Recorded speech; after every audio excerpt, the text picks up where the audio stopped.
మన రీసెంట్ గా శాస్త్రజ్ఞుల పరిశోధనలో ఒక అద్భుతమైన విషయం బయటకు వచ్చిందంట. మన డిఎన్ఏలో 4 అక్షరాలు ఉన్నాయంట, 4 అంకెలు ఉన్నాయంట.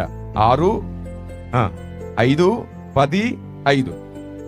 ఏంటి అంకెలని చెప్పేసి వాళ్ళు ఆలోచించి ఈ అంకెలు దేనికి కనెక్ట్ అవుతున్నాయి, ఏ భాషకు కనెక్ట్ అవుతున్నాయి చూస్తే హెబ్రీ భాషలో ఈ పదాలను పక్కన పెట్టి చూస్తే వచ్చే పేరేంటో తెలుసా? యెహోవా అనే పేరు వస్తుందంట.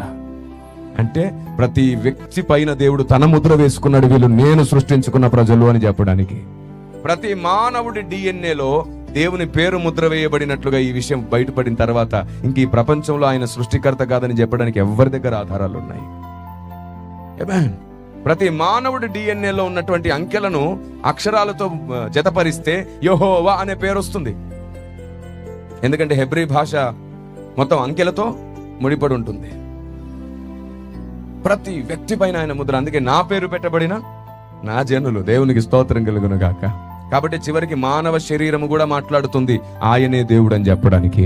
సమస్త చరిత్ర చెప్తుంది ఆయనే దేవుడని. ప్రకృతి మొత్తం ఆయన మహిమను వివరించి చెబుతుంది ఆయనే దేవుడని. అలాగే భాషలలో నుండి కూడా ఆయనే దేవుడని నిరూపించబడుతున్నాడు.